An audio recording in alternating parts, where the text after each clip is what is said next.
Welcome to Healing the Spirit, a space where we awaken our creativity, deepen our connections, and remember who we are through the lens of astrology, archetypes, and art making. I'm your host, Jonathan Coe.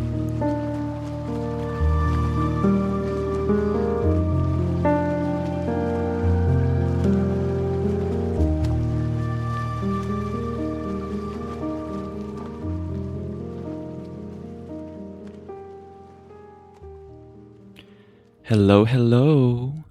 I just woke up. And when I woke up, I thought about the eclipse and I wanted to check in with all of you. I hope you are doing well. I hope that you are taking care of yourself.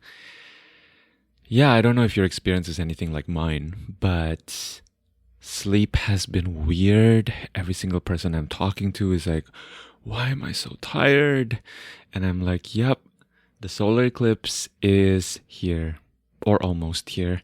But here's the thing about astrology. I don't know if I've ever talked about this on a podcast because it seems like I talk about this a lot with my astrology students, which is there's this concept in astrology called applying versus separating.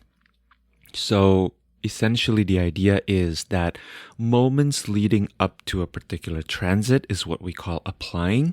And then moments after the transit has passed, the exact transit has passed, is what we call separating. And it is said that when we are applying to a transit, when we're in that moment of approaching the exactness of the transit, there is a bit of a ramped up intensity. So I'm feeling that. And so I wonder if you're feeling it too. Okay. Anywho, I hope that if you are not feeling that great, you are taking care of yourself, take care of your body, get hydrated. If you don't feel like doing things, don't. Please. Okay. So I want to share with you this clip from a collaboration I did with Kelsey Rose Tortorice. Earlier this year, I posted part 1 of 2025, The Cosmic Context, which is an episode. It's not fair to just call it an episode because it really is kind of it's a mega episode. It's basically a class on the podcast. And I shared part 1 on my podcast. Kelsey shared part 2 on her podcast, The Maya Games. And Kelsey is an astrologer, a teacher, a human design experiMentor, which I absolutely love, a musician, and really Kelsey is just an incredible human being. And I've loved collaborating with Kelsey, being in Kelsey's spaces, and learning from Kelsey too. Kelsey has been a teacher and has made an impact on my journey and how I see things. And I have really appreciated and resonated deeply with Kelsey's perspectives over the years. And in this little clip, so 2025, the cosmic context is, like I said, this huge buffet of astrological delineation about 2025. As you know, if you've been following the astrology, 2025 is a massive year just because so many of the outer planets are shifting into different signs. And so Kelsey and I talked about that, and we spoke about some of the patterns that we were seeing, some of the themes that we saw were coming up. And yeah, I wanted to share this little clip from part 2 where we talked about the nodes because it is absolutely relevant to the eclipse, the solar eclipse that's happening in a couple days, or maybe even tomorrow by the time I'm sharing this. And I think it will be helpful for all of you. I also want to mention that we recorded this in earlier this year, so like January, February. And so the funny thing about astrology is that when you're looking at a future transit, you see it from a specific perspective. And then once you've lived through the transit, you will see it differently. So I'm sure if Kelsey and I were to get together again and talk about this, we would have a completely different perspective now. I want to acknowledge that. And I also want to bring in that there has been a code that is feeling super relevant to this moment, specifically through this eclipse window. And that code is around accepting exactly where you're at. So many of us, when we were growing up, when we were little kids, or when we were a young person, were told that who we were at any given moment in time was just not okay, right? How often do you see people talking to kids and they're like, stop crying, or like, make up your mind, get dressed faster, don't make me late, right? And maybe it's not said in those really mean tones, but if you didn't get that from your caretakers, then you'll get that from school. You'll get that from the collective. You'll get that from wherever, right? The world is kind of like a violent place for all of our little children, you know? Like our inner little children are always kind of like, don't scream at me. And the theme for this coming eclipse is trust your experiences. And that doesn't mean that you have to like it, right? You can trust your experience without liking it. You can say, honestly, I wish I could change this. And in fact, maybe even saying that will be one step closer to accepting your actual experience rather than trying to resist it, right? So the invitation seems to be to stop trying so hard to bend reality to your egoic will. There's a way in which we think we're bending reality with our ego when actually all we're doing is just fighting with ourselves. And I think that theme actually came through. I know that theme came through during the conversation because I'm going to read you something that Kelsey said. I literally lifted this from the transcript of this conversation. And this is the words of Kelsey spoken through my voice right now. But I think what we're dealing with in the recalibration across this axis is that surrender and agency are deeply intertwined.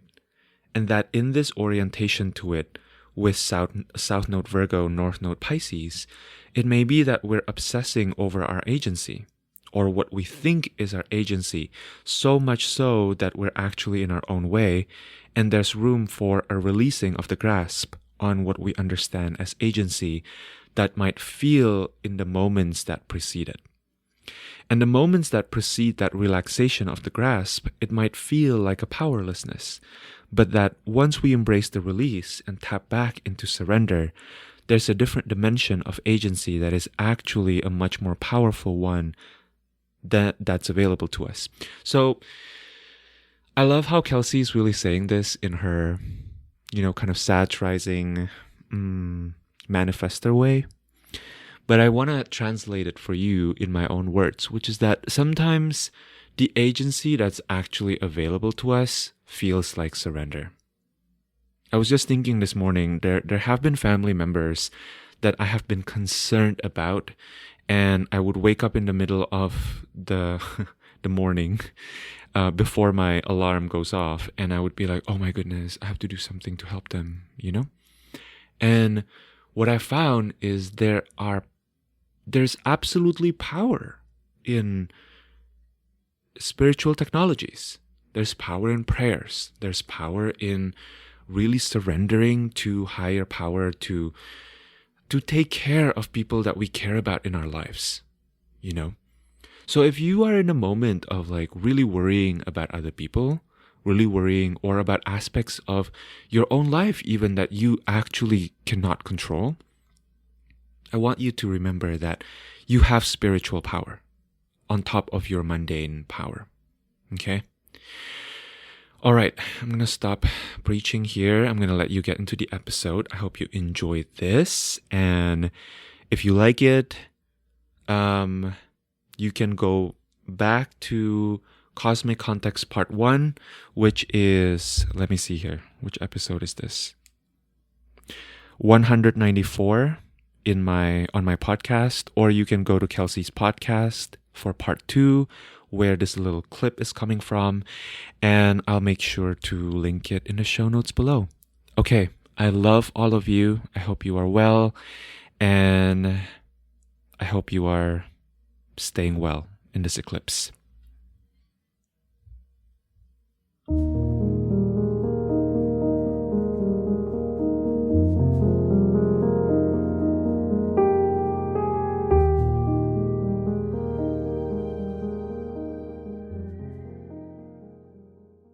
The nodes will typically experience a shift most years. The nodes spend about a year and a half in a sign. So that's where we're going to start today, because the nodes moved from Aries and Libra, where they were for all of 2024 and half of 2023, about, into Pisces and Virgo. And that happened on January 11th, 2005. So it's a fresh energy that now that Jonathan and I, with our slow pacing, in a month and a half into the year, we're already a month into the Virgo Pisces transit by node, but it was a fresh energy at the start of the year. So yeah, Mhm. let's start there with a little overview of this nodal transit. I'm gonna Yeah. put my notes up while we chat. So the lunar nodes, I've said many times, if I could only talk to people about one aspect of their natal charts or one aspect of the transits, I would choose the nodes over and over again. Mm. I'm a lover of the nodes. And yeah, the way I tend to introduce the nodes is that they're the karmic current of our journey at any particular time. And I guess I'll specify, because I don't think I said this about myself in the first part, and the nodes are a place where this can show up a lot. That my background in astrology is, my foundations are very Hellenistic, but I have found that my translations often pull from a lot of more modern and psychological schools of astrology. Mm. So the way I teach about the nodes is definitely in an integration and synthesis of a lot of different schools of astrology, including Hellenistic and more modern ones. But yeah, so to me, the nodes are like, they are the curriculum. If I again had to boil down one the curriculum of one's natal assignment, or the curriculum of one moment in the cosmic context for us as a collective, to one thing, I can only pick one thing. For me, the nodes would say a lot. I think one of the reasons that I think that way is because at this point in my own journey of embodiment, where I am dealing with my spiritual uh, perception blending with my mental and physical and emotional perception at all times, one thing I think about a lot is that our matrix of reality is like built on polarity and Mm. built on binary, and that we're these multidimensional beings that are having to translate our experiences according to duality as a quality of the third dimension. Hope I didn't Yeah. lose anyone there. And the nodes show us the flavor of polarity that that are currently really highlighted and that we're Mm. currently working out.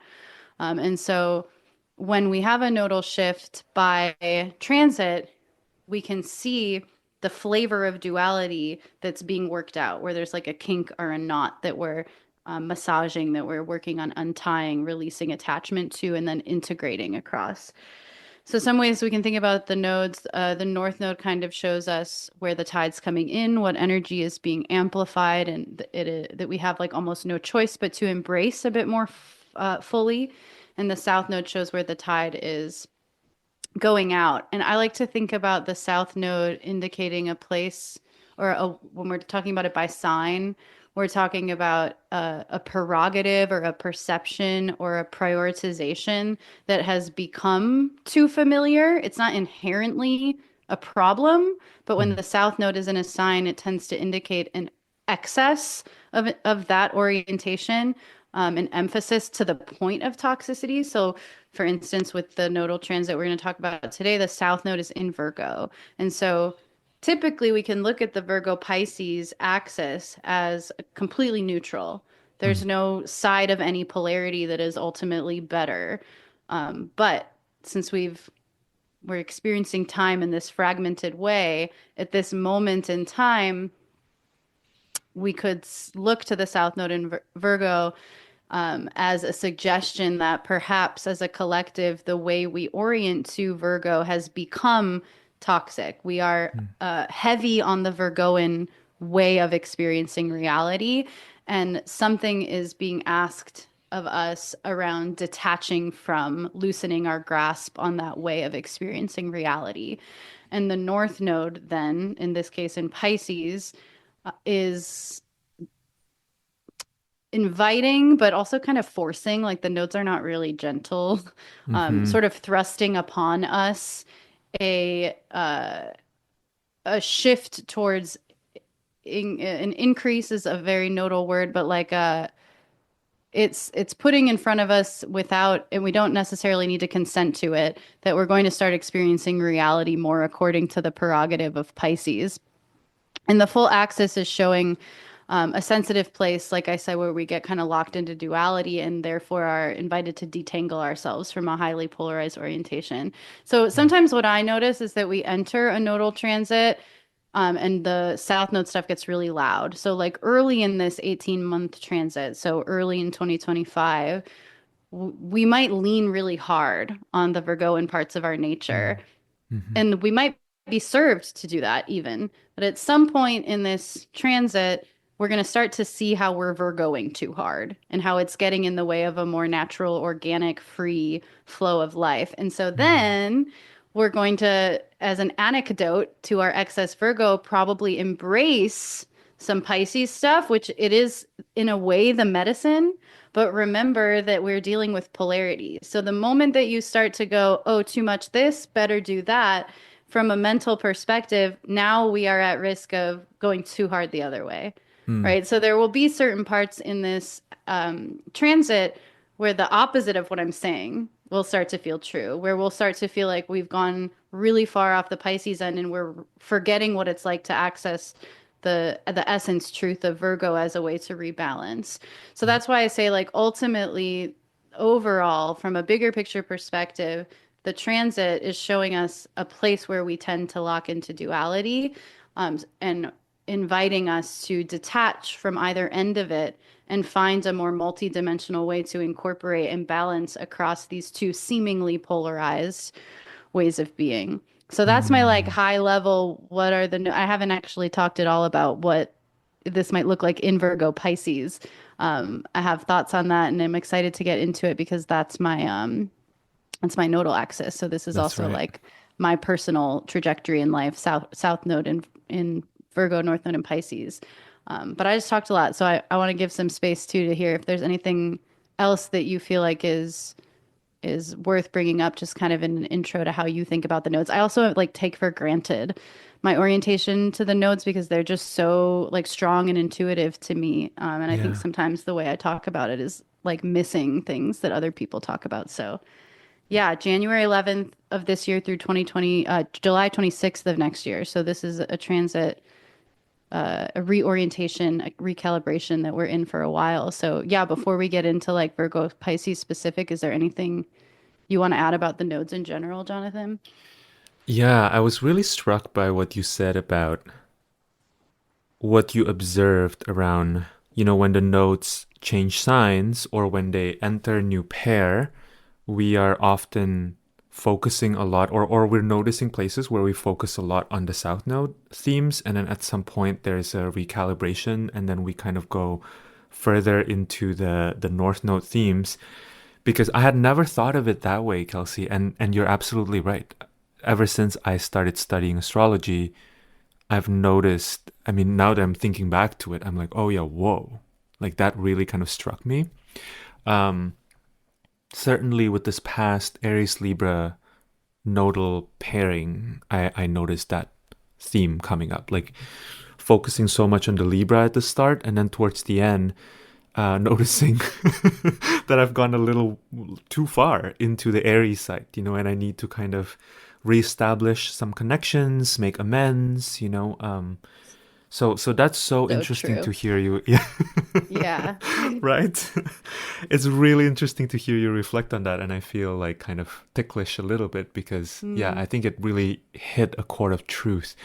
I think that the last thing, maybe what I'll add to this is you even have on your slides here, um, the part about how the nodes are really points in the moon that point to or that indicate where eclipses happen, right? So when we think mhm, about eclipses and what eclipses are, they really are moments of reduced illumination, right? Or mhm, obstructed illumination.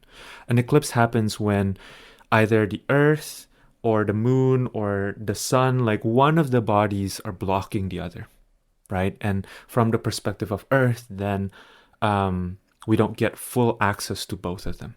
And so I often think of the nodes as being correlated to um, here are the blind spots, mhm, right? And we're mhm, kind of shown that sometimes in a pretty chaotic way. I mhm, think it was Diana Rose Harper who had said that to her the nodes are chaotic neutral mm, but mhm, functional malefic. mm, And I like thinking of it that way because it's true. I think whichever signs the nodes are in, they do tend to cause a lot of kind of upheaval. And also I tend to like to think of them as like kind of a scrubbing um substance, like when we're scrubbing our bodies, like exfoliating, right? If you rub too hard, you'll get hurt. But if you don't do it for too long, then stuff builds up, right? So mhm, the nodes to me also, to reiterate your point earlier, does ask us to come into contemplating what the balance between the two polarities look like. Hmm. mhm. Yeah. Yeah. Yeah, it's a trip even just to conceptualize the nodes, really. And I think maybe in part because the nodes are like an access point to our other dimensional knowing.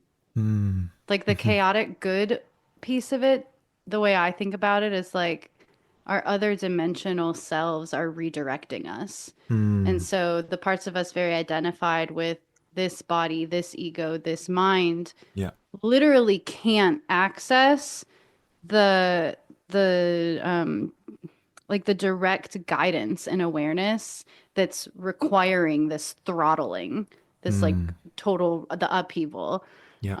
So for me it's very Jesus take the wheel energy, Yeah. it's very like the part of me that is seeking to control and understand what's happening can't right Mm. now because if I Hmm. could then I wouldn't need this Yeah. nodal influence.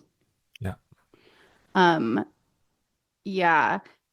Yep. Cool. Okay, let's go on because I could talk forever about just the nodes conceptually, but let's actually talk about them in the context of this year. And I want to Hmm. note too, like the nodal transits take 18 months, and typically within that 18-month period, we have usually three like seasons of eclipses. And the eclipses are the lunations that occur in proximity to the nodes, right? So that's what causes the obstruction of light that you pointed out is that Yeah. the sun and the moon are crossing paths with each other at the right declination for them to obstruct. And so those points of intersection are what the nodes are. We do usually not usually lately it feels very normal for this to happen, but I don't think it actually happens as frequently as it has been the last few nodal shifts where we'll get like an eclipse season with one of the last transits eclipses and one of the new. So that Mm. is the case for this Virgo Pisces one where even though we just got the Virgo Pisces nodes in January of this year 2025, we had a Pisces eclipse already last September because of the Hmm. proximity of the sun and moon in Pisces Virgo to the nodes, which were still in Aries Libra. And True. I'm bringing that up mostly I don't, the thing that feels relevant mostly. So there is the fact that we already had one Pisces eclipse in the fall of last year, but there's also the fact that somehow, and I don't really quite understand how this is, but we won't have our final eclipse in this axis until February of 2027. Mm. So, for Mm-hmm. some astronomical reason that I'm not quite understanding, it lasts like an extra 6 months Mm. that we'll still have one more little dip, which I don't think I would think was notable, except that 2027, if you're paying attention to the human design world, is noted as like a very relevant moment in the cosmic unfolding for humanity, particularly February 2027. Mm. So just an extra, I don't have anything necessarily particular to say about it, but that's been sticking out to me. The fact that these Pisces Virgo nodes they will be influencing us for so long and up to that point where the global cycle shift in human design speak happens in 2027. Yeah. So this nodal curriculum that we have now entered, soft entrance in fall of 2024, hard entrance this year, Mm-hmm. has some influence all the way through February of 2027. Yeah. And so, what's the influence? Let's get to it, right? So, Virgo Pisces, what is this axis that we're working across? I like to think about the Virgo Pisces axis. A lot of people call it like the axis of service, which does resonate with me, like service on the physical realm with mutable earth, Virgo, and service on the spiritual realm with mutable water, Pisces. I've also come to think of this axis as like the polarity or the axis of unconditional love and care. Mm. And I think I came to this because I was watching the way we stereotype Virgo and like Virgo rising over here, Jonathan, Virgo midheaven and South Node for me. So we've both got the Virgo imprint in our essence. And Mm. I was noticing the way we stereotype Virgo or characterize Virgo often is like the super critical, almost like pessimistic, right? And so I started saying to people, and saying to people with Virgo placements and teaching Virgo, like Virgo's not actually a pessimist. Virgo's the ultimate optimist because Virgo knows it can be better. So let's make it better, Mm-hmm. right? Whereas I Mm-hmm. think often we tend to refer to Pisces as more like the hopeless, romantic, optimist type of energy. And to me, they're two expressions of the same knowing, right? Yeah. Yeah. Um, and so, yeah, I think about like Virgo showing love and care through the process of analyzing and refining, versus Pisces showing unconditional love and care through recognizing and appreciating the wholeness and perfection in all things. So that's how zooming way out, and we'll talk about, how this might show up in maybe more practical, tangible ways. But zooming way out, when I think about this polarity, I'm thinking about Virgo's tendency to make better, Mm. Virgo's ability to make better through process, through Mm-hmm. digestion, through analyzation, um, and Pisces reverence for the perfection that already exists in all things at any state, regardless of what part of process we're in. Yeah. I think of the Virgo superpower as the ability to refine, to discern, and to love through refinement and discernment. Whereas the Mm. Pisces superpower is to flow, to intune it, to intuit, to channel, and to love through acceptance.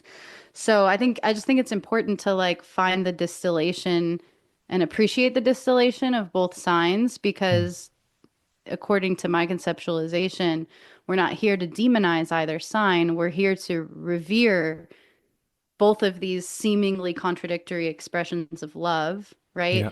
Yeah. But in the setup we have for this year with the South Node in Virgo, we are likely to see, at least at the start of the transit, an excess of that Virgo superpower to the point where it becomes a kryptonite, right? Which could look like a hyperanalysis, a criticism, a desire to try to control our physical experience. Virgo has this like capacity for agency. Like Virgo has a lot of agency. It's like we can make better, Mm. right? In this very Mm-hmm. practical way. But what about when we can't? Or what Yeah. about when we get so attached to that ability to analyze and make better that we forget about the other truth, which is that it's actually already fine.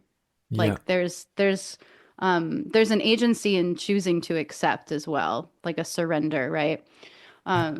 And so we're learning to embrace this year more of the Piscean influence.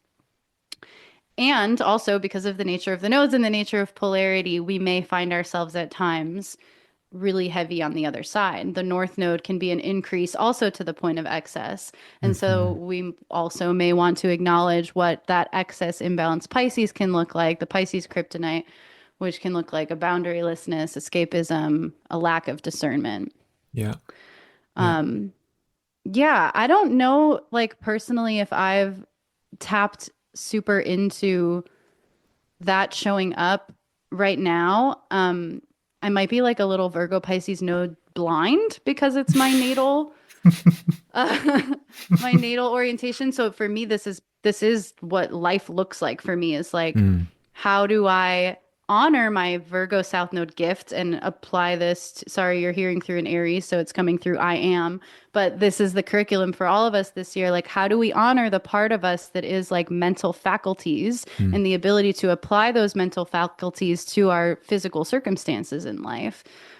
We don't want to like a reduction of this, the nodal translation would be to say we're moving away from the south node going towards the north node. I Yeah. do think we sometimes have to start there with our understanding of the nodes, but it's much Yeah. more multidimensional than that, right? Absolutely. And I like to say that like the south node is a gift or a familiarity that is so ingrained already that we can't possibly leave it behind. And we're not actually meant to leave it behind, whether we're talking about by transit or natally. Mm. But there is a necessity to welcome in the opposite expression of such to rebalance. So there's going to be an invitation this year. And again, every time I use invitation, it doesn't feel like the right word because, like you said, it's chaotic good, functionally malefic. In Diana's words, like it feels like something we don't consent to a lot of the Yeah. time when we're Yeah. dealing with the nodes and eclipses, but our ego mind doesn't consent to it. But how can we like honor and revere the part of us that has this Virgo agency that's able to show and express love through care and refinement and discernment without blocking the part of us that's meant to be able to tune into something higher, something Mm. outside of the physical circumstances, something beyond the capacity of the mind to comprehend, to allow us to work from a place of that other dimensional knowing and that other dimensional trust and surrender as well. That's what it feels like a lot to me. And I think this is my last thought for the moment, that in addition to these being my natal nodes and me feeling maybe a little Virgo Pisces node blind, that Saturn has been in Pisces for so long now Yeah. that this has been a part of the correct curriculum in a Saturnian way already Mm-hmm. to concretize and maturize and grow and evolve our relationship with Pisces, which to me in many ways is has been with Saturn and Pisces in particular has been about the discipline of surrender. Mm-hmm. And so I Mm-hmm. think this isn't new. I guess that's kind of what I'm saying. Like I'm talking about this transit, but as I'm talking about it, I'm like, to me, this is not a January 11th and onward thing. Like this is something that I know for me has been the case for my whole life, but I think collectively because of the Saturn presence in Pisces, Yeah. this isn't new. Yeah. And yeah, I'm kind of just I'm curious to hear how that hits you. Like this That's such Saturn, a this Virgo Pisces stuff. Does it feel new to you? It feels ever relevant to me already. Yeah, I agree. I mean, also as a Virgo rising Pisces sun, it's always Same. real for me. And also, I think you're absolutely right. I don't think the themes, I mean, this is what we are seeing, right? Once we've looked at astrology long enough, or, people like you and I have been in the profession, after a while, we start to see the way that the themes continue to be played out. It's just passed off from one planet to another. Like, for example, Mhm. we're thinking about, I think in part one, we were talking about Neptune going from Pisces to Aries and how a lot of the themes that you've been talking about, Kelsey, has been explored through the lens of Neptune, right? Being in Mhm. Pisces, also Mhm. on top of Saturn. And then as the nodes shift into that and Neptune moves out of it, the flavors change, right? Like the context through which the same themes are being expressed starts to shift. Mhm. But yeah, I think you're right. Like we're basically continuing on a specific trajectory.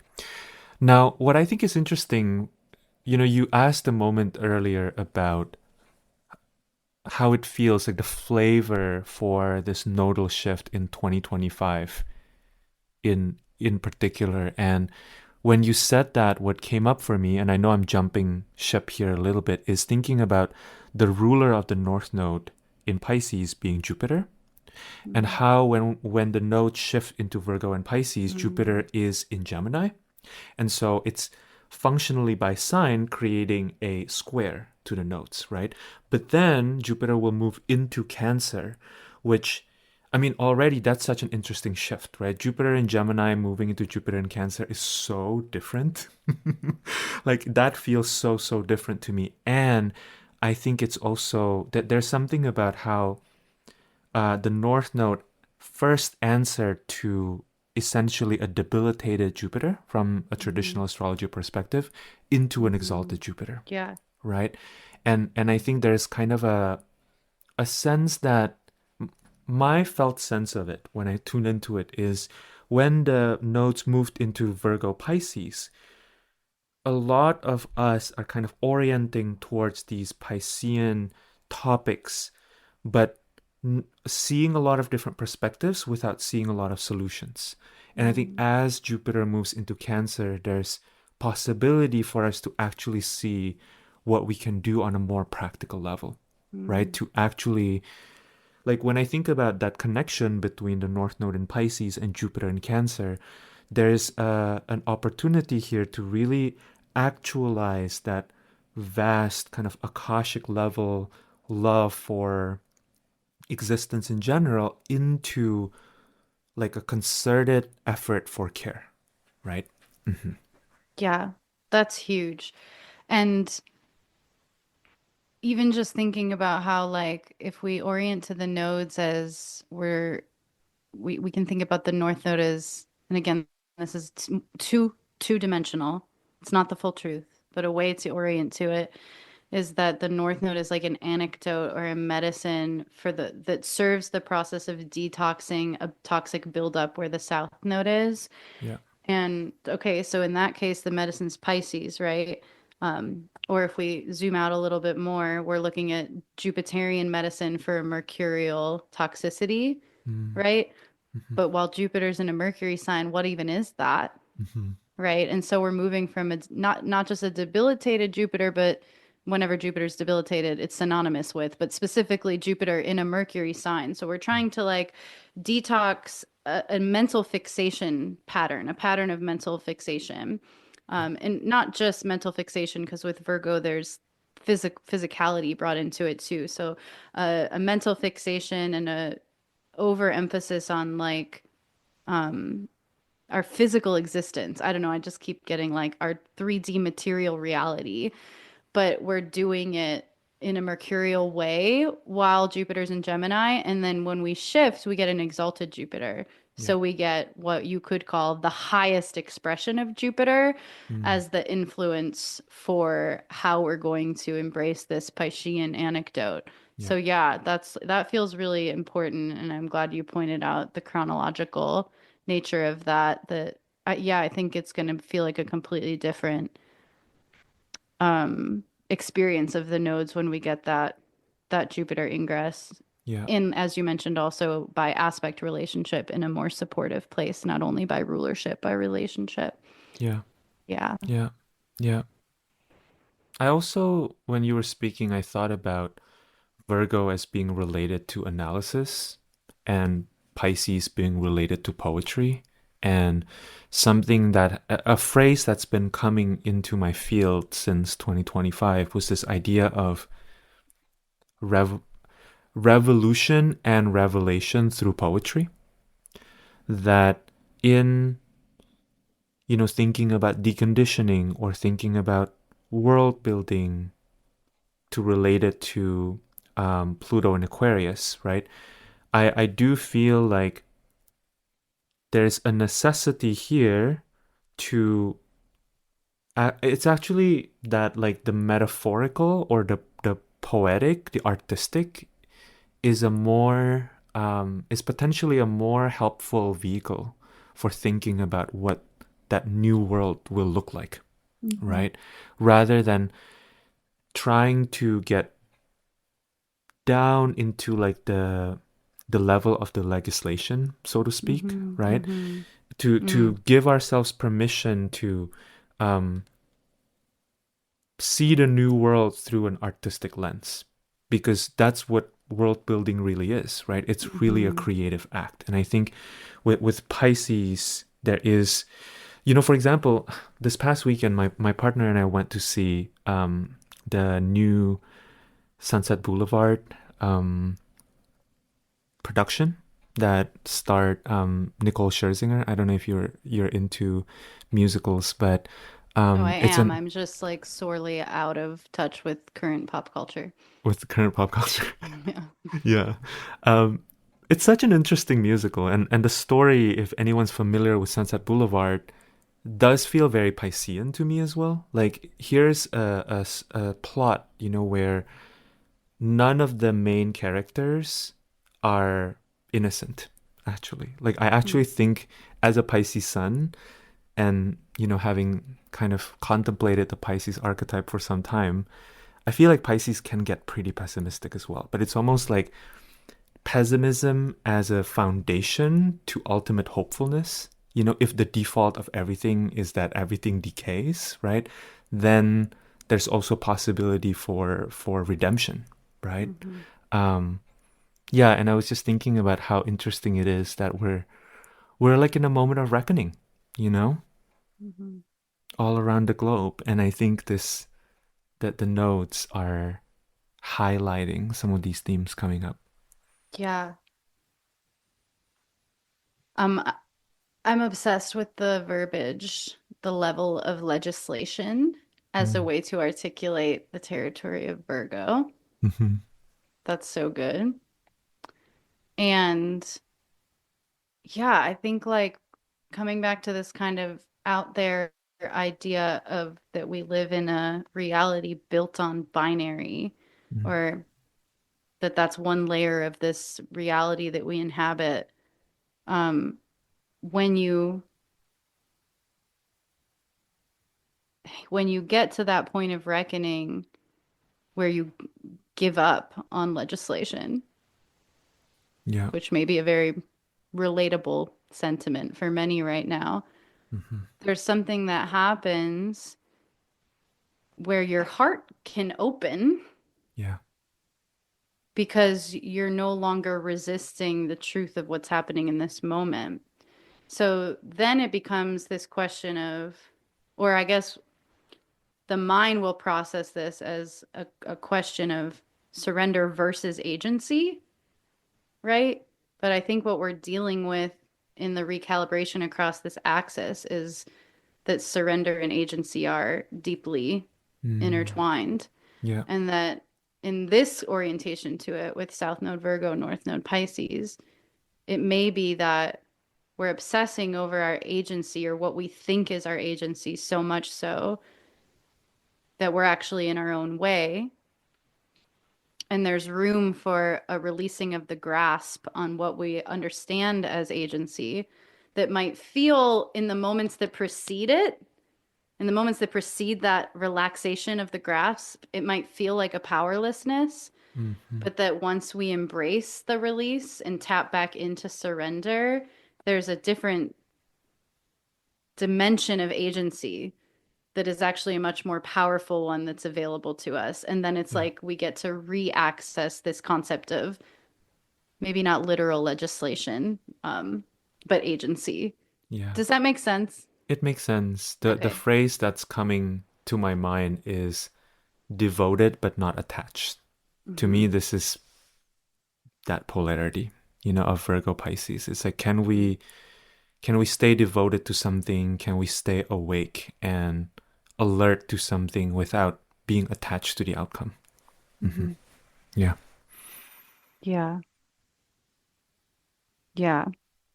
It's almost impossible, I feel like, to talk about this nodal transit without talking about Jupiter and Saturn. So Hmm. I'm mostly like, let's go there, but also maybe just want to point out eclipses briefly in a very 3D chronological way, Mm. before we incorporate the other midtones. I think we're going to keep coming back to this Virgo Pisces Yeah. feel.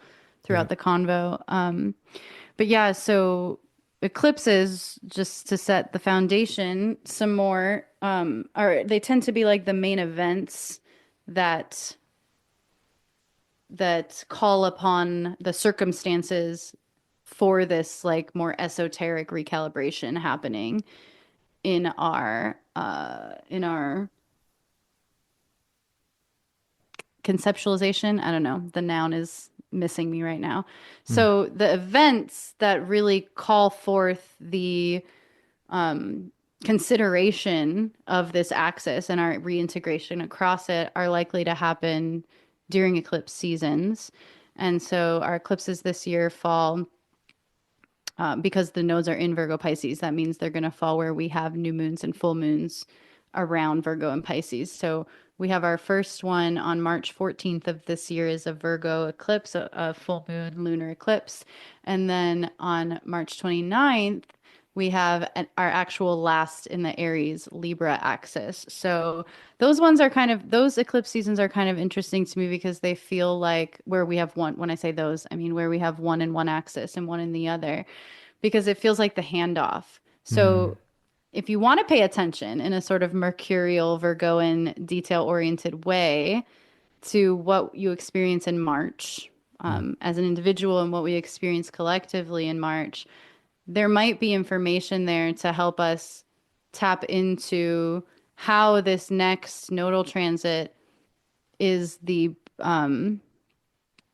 antecedent. What's the word that's the opposite of predecessor? Is the natural Mm. unfolding of whatever we've been moving through with the Aries Libra nodes, Yeah. because they both are taking part in whatever Mm. upheaval we experience this month. We've got Yeah. our first Virgo eclipse, which might feel a little bit more in tune with how you and I have been talking about this axis and this polarity. But then Mm. we have one more little taste of the Aries Libra stuff 2 weeks after that. And so really simple overview. You already talked about this a little earlier in your personal experience, but with the Aries Libra stuff, I think it was cardinal. For me, the cardinal signs are a lot about our sense of responsibility and obligation. Yeah. And so responsibility to self, Aries, responsibility to other, to social and relational harmony, to consideration for the other, Libra. We've been really recalibrating across that axis and maybe seeing the same way I said about surrender and agency actually being the same thing and intertwine.